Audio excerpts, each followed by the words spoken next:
Hello, everybody. Had to bounce a few things around there. Thank you all for coming. It is OCTA Day, which normally happens on a Tuesday. But yesterday we had the Nothing Burger SAR session, which was very disappointing. But at least they did say they are planning some type of strategic Bitcoin reserve.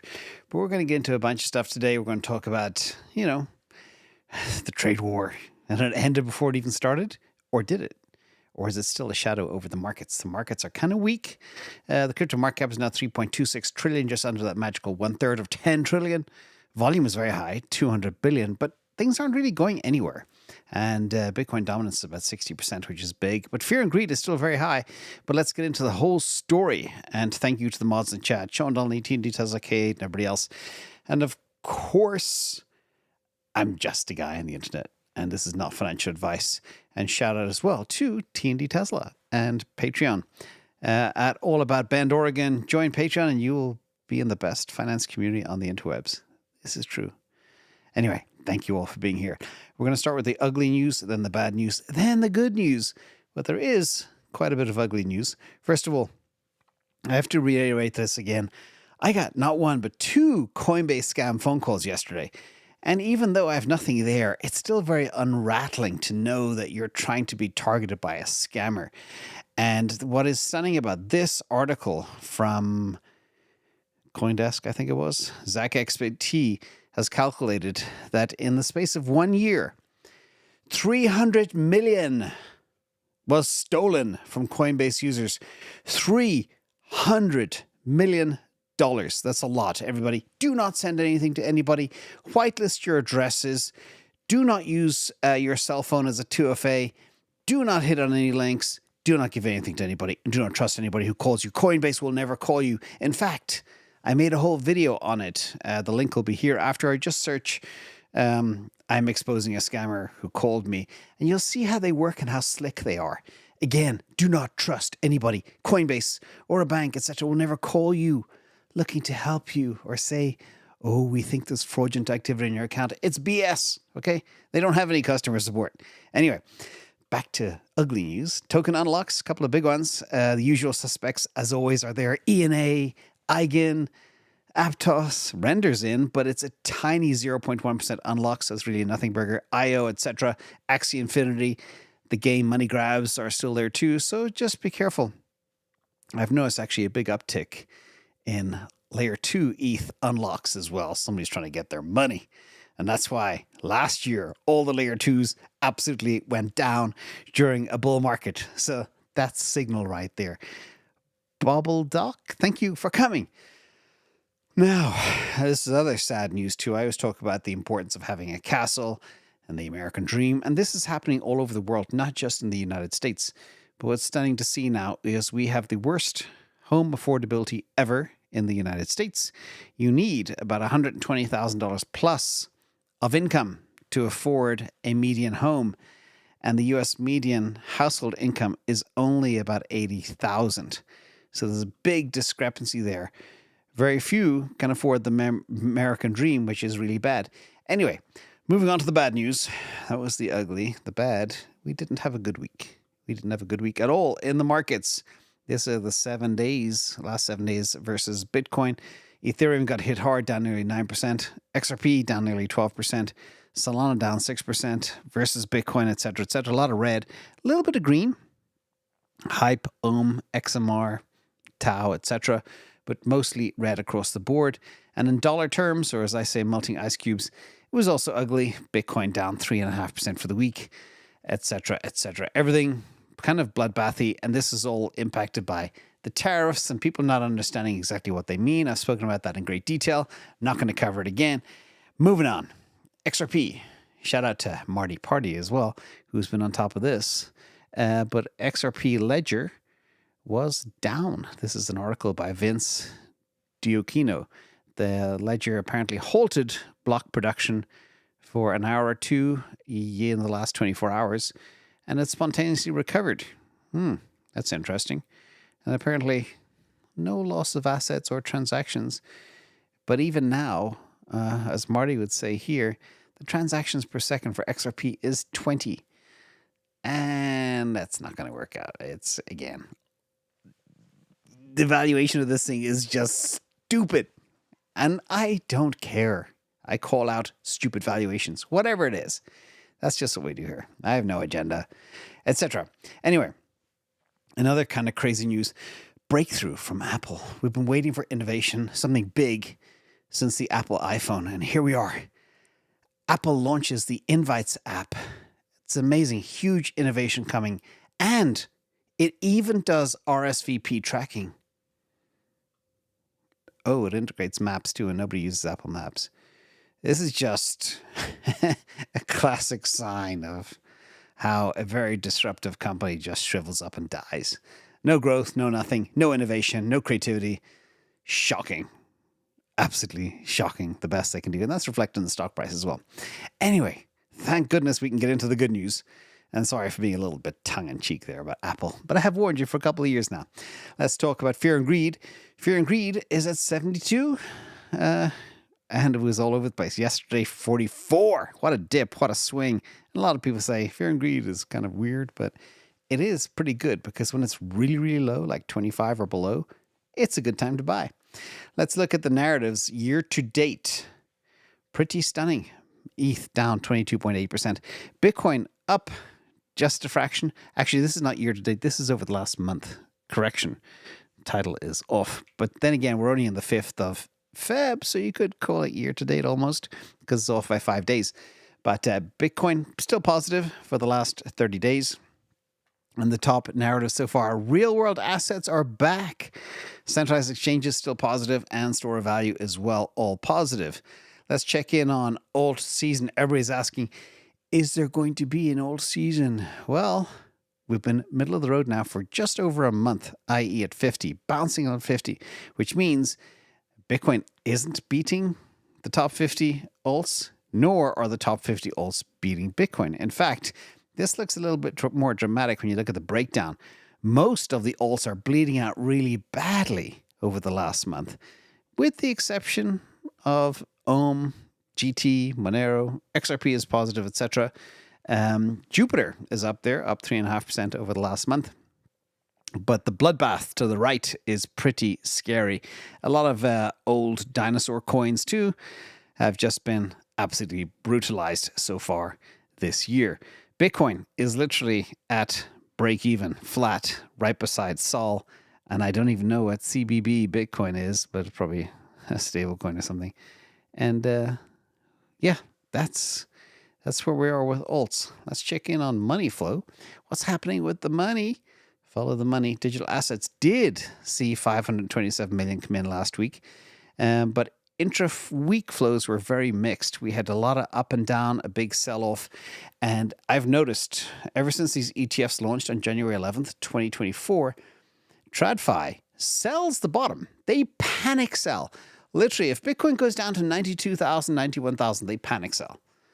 Like clockwork every time. And then the next day they come back in. And that's exactly what happened yesterday and the day before. So yesterday we had over 300 million come in. Most of it, of course, from Blackrock, as always, over $250 million.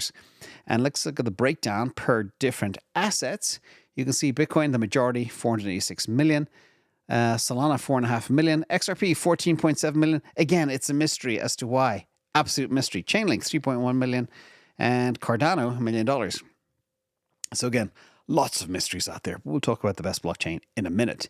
Thank you, Andy. And it proves as well that crypto still does not look at fundamental data at all. Let's look at our Bitcoin Speedos, our swimwear of the day. You can see here, Bitcoin is still kind of up a little bit at 7. Market's still considered very low risk. Price momentum is considered bullish today, and on-chain fundamentals are neutral. That's all she wrote, ladies and gentlemen. Not too much, but there are things happening behind the scenes that are very exciting. The US is in an arms race to build strategic Bitcoin reserve on a state-by-state basis. The federal government might take a while to get all their ducks in a row, but there are certain states that are running ahead. And shout out to anybody who is here from Utah. This is quite spectacular. Utah is likely now to become the first state in the US with the Bitcoin reserve. And they have a very short 45-day legislative calendar, which enables them to do that. And they're building in a fast-track advantage over other states. he who buys first, or she, typically wins. And we'll see what they do. But again, I think Dennis Porter is involved as well, helping a lot of these states ramp up and build out there. And you got to be a front runner. I don't know when all of these things are going to hit. But if 15 or 20 of the US states hit, that's it. That says way more purchasing power than MicroStrategy or IBIT as well. But many of these states might actually buy their Bitcoin through IBIT too. We shall see. We could actually see some of that front running happening. And it's not just in the US, but also all over the world. Hong Kong, this is from Vivek, their legislator urges government to study strategic Bitcoin reserve ASAP. Game theory is playing out. If you're not first, you're last. And once the first couple of dominoes fall, it'll be like wildfire throughout the planet. That's what we're waiting for in 2025. So be patient. And Kathy Wood from ARK Invest came out with their new updated 2030 Bitcoin price targets. Thank you, Zeno, for coming. And good seeing you earlier today. You know where. Anyway, ARK, their Bitcoin price targets, they've got a couple of different cases. They've got their bear case. I'll talk about that first, and their bull case, etc. But if you look at their breakdown, it's kind of interesting. Where shall I begin? The bull case. Let's start with the bull case. $1.5 million. CAGR about 58%. And that includes a breakdown of institutional investment, 6.5%, and demonetization of gold, 60%. I think that will happen. I think that weight is a bit heavy. And safe haven market to escape authoritarian governments is a 6% load as well. Corporate treasuries, 10%.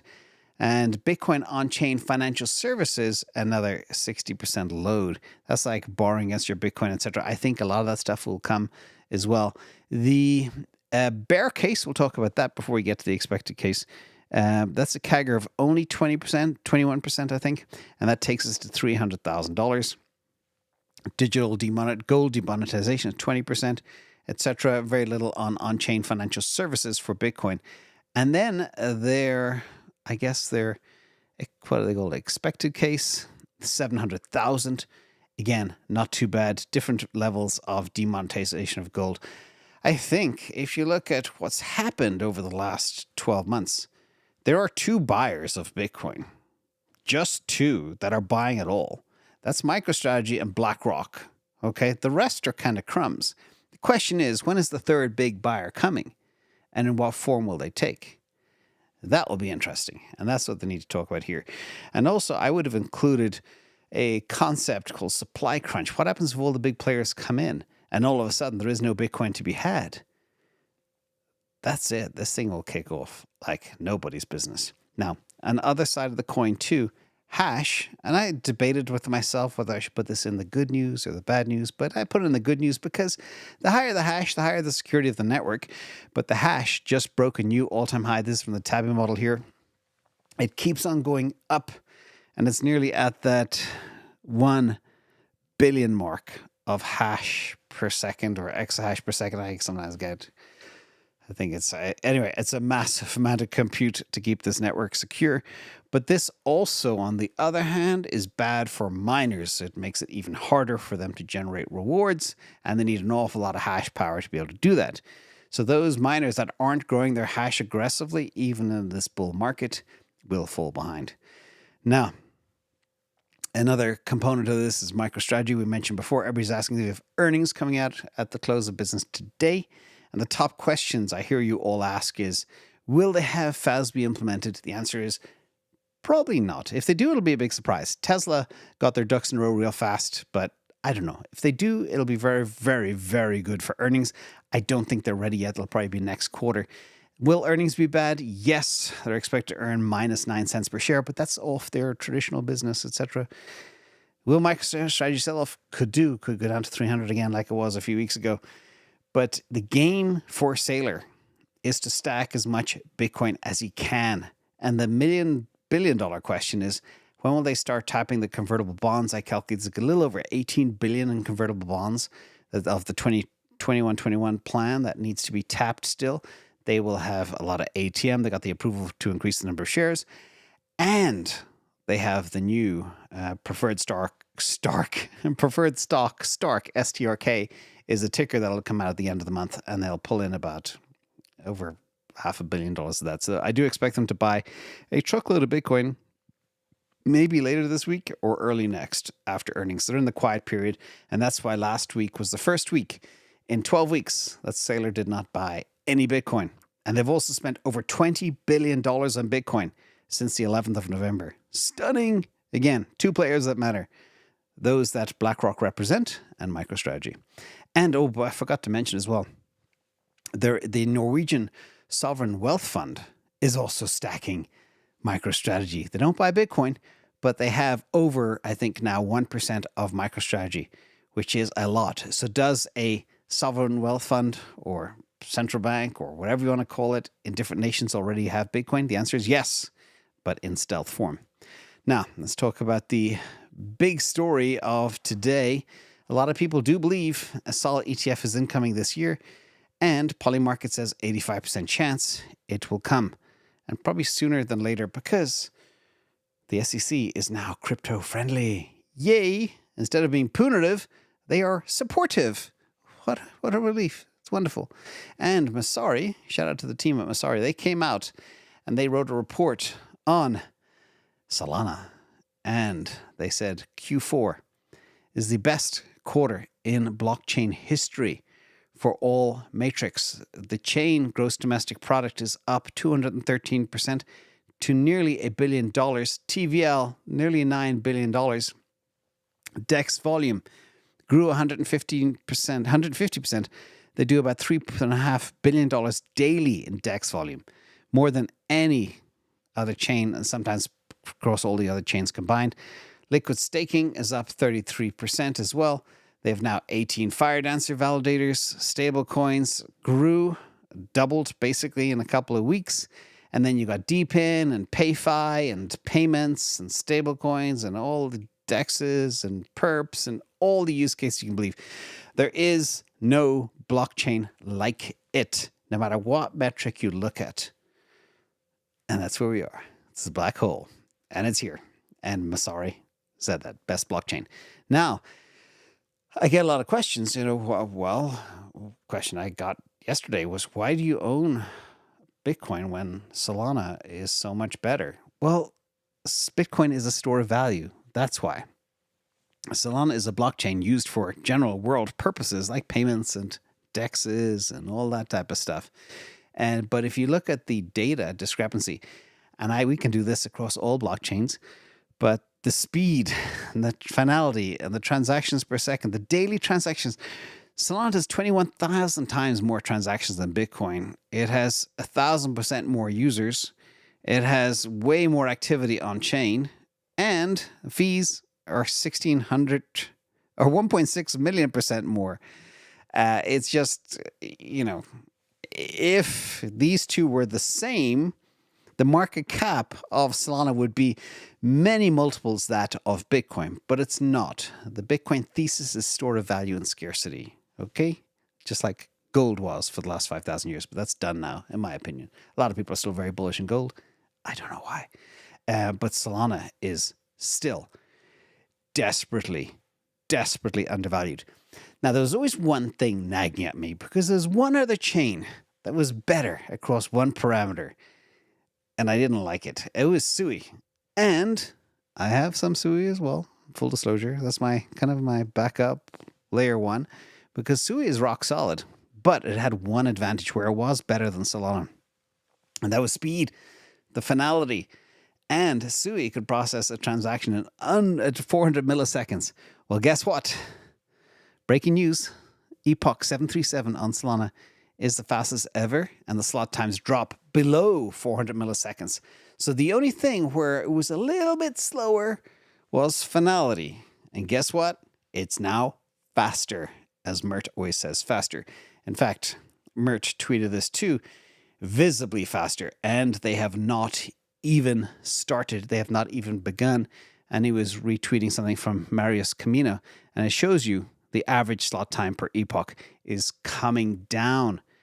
And the team are putting in a whole bunch of technological changes and developments that will make this even faster. Nothing can catch this chain. Talking about now since 2021, and here we are. But things are happening faster than I even expected. Anyway, there's other good news happening too. We are looking for a catalyst where, January kind of, it was up 11% or 8% for the month. Now we're in this kind of weird space where everybody's worried about tariffs. Tariffs are actually good. When they weaken global currencies, that actually is a boost to a hedge for their currencies, which is Bitcoin. I spoke about this a long time as well. That technically, the market misconstrues tariffs because they are complicated. But this one is maybe the tailwind we need to kick us off. So we have, apparently, Blackrock is pushing for a SOL ETF that could already get approved maybe in a month or 2 or 3. But this is also aligning perfectly with other catalysts. The Bitcoin reserve won't happen on the federal basis, I don't think, for a long time. Jeff, thank you so much. We'll put this to good use. But FTX payouts are coming on the 18th of February. Billions will flood the system. And the people that get their fiat, what are they going to turn it into first? Let me guess. Solana. Because that's what they mostly held. Okay? It'll be converted into Solana, I believe. So we could get that catalyst maybe kicking off on the 18th of Feb. We should see some interesting things happening. We just have to wait 13 days to see exactly what happens and how the disbursements are made. I think from BitGo and Kraken, as far as I've read, but I'm not sure. I don't have either, but we'll see what happens. And Sol Strategies, which is kind of like a micro-strategy of Solana, they bought more Solana, another 21,200 SOL, bringing their total bag to 189,968. They also run a whole bunch of validators as well that they generate very good revenue from too. So that's the story. And there's also something else happening. Nosana has kind of sucked for the last couple of months. Yes, we're aware. But they have launched their mainnet. And they have a new report about their economic viability, which is really, really interesting. And it shows you their consumer-grade flagship. Their LLM model can provide a staggering performance at a 2.5x lower cost compared to the industry standard A100 GPU that's out there. For example, they can beat AWS2, etc. The network processed 1 million jobs in 2024, saving users an estimated $5 million compared to traditional cloud services, etc. Whether you're using CUDA or whatever it is, it doesn't matter. So maybe this could be the first inkling we see where AI and crypto are coming together, and crypto's offering a better solution than the traditional compute solutions from vendors like Azure, AWS, Oracle, etc. We'll watch this space very carefully for the first report of its kind, and it's super interesting. Let's talk about stocks a little bit before we wrap. Stocks year to date have taken a hit so far, especially the AI plays, with the exception of Amazon, up nearly 8%, Meta up 20% on really, really strong earnings, and Tesla down 5%, Apple down nearly 8%, Nvidia down nearly 8%, and Microsoft down nearly 2%. So it's been a rough year, but other stuff has been up. The financials and the telcos and all that type of stuff. Not doing too bad, but AI did take that hit from the DeepSeek alarm, but I do expect a full recovery and even more, because the DeepSeek stuff will only make people want to accelerate faster in this realm and demand more compute, is my thesis, and those of many other experts.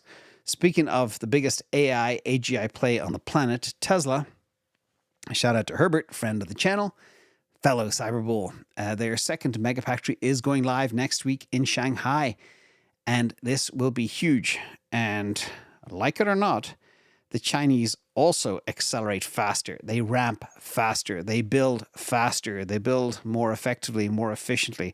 Like the Model Y made in China is a lot cheaper in a COGS perspective than it is in the US or Germany.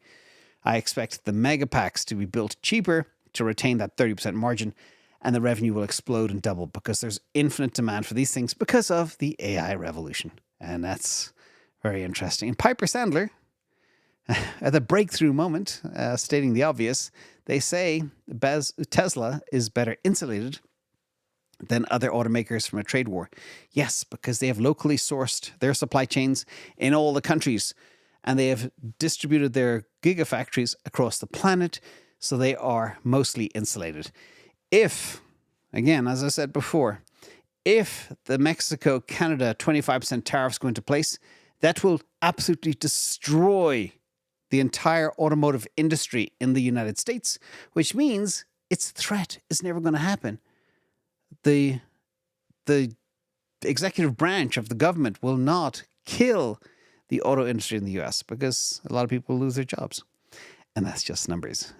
Now, the big play for the future is BotWars, and they are heating up. This is also from the ARC's Big Ideas 2025. And basically, humanoid robots are coming fit, fast, and furious. I also heard from Herbert that there will be about 30 different humanoid robots doing a half marathon in China next week or this week. Can you imagine the load on the actuators to run that type of distance? It'll be interesting to see how many make it and how many don't. But these bots are coming. Now, the key is who can, KPM Addict, thank you. I love that name, KPM. Knowledge per minute, everybody, if you're wondering what that is. And I try, every video I make sure you learn something new every single minute. That's my benchmark. So you don't waste any time on this channel. Anyway, point of this with the robots, who can build the best actuators at scale? Which robot will have the most dexterity in the hands? Something I'm missing right now in one of my hands. And who can do it at scale with the best brain? That's really key. The factory that makes the factory, that's where Tesla, I believe, will have a complete advantage, just like they do with vehicles that you see today. Final model of the day is the Hodl Model. Let's check in here. We saw some changes happen over the last couple of days. One is Semler jumped into number 2 spot. Their NAV premium is 1.59 versus MicroStrategy 1.88. And Marathon is 1.35. Basically, if you buy a Marathon share, 74 cents of your dollar goes towards buying Bitcoin. It's incredible how little value their mining business has.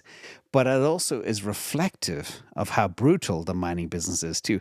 And Semler have I think a medical device business which is shrinking and suffering. So basically, they're pivoting entirely to MicroStrategy. But a quick reminder, everybody, there will only ever be one MicroStrategy. It's impossible for any other company to assemble and build a bag as big as nearly 500,000 Bitcoin. It's impossible now. That window is closed. It's also impossible to have such a low market cap with such a big bag that's dedicated to the intrinsic value of the business. There's only one MicroStrategy. If you ain't first, you're last, as they say. Thank you all for coming. All these videos are turned into Substack and a podcast, less than 10 cents a day. I want to appreciate once more to everybody who came as well. KPM out there and Sean Donnelly and TNT Tesla and K8 and the whole gang. Thank you all for coming. I'll see you tomorrow with another interesting story. Have a good night. Bye-bye.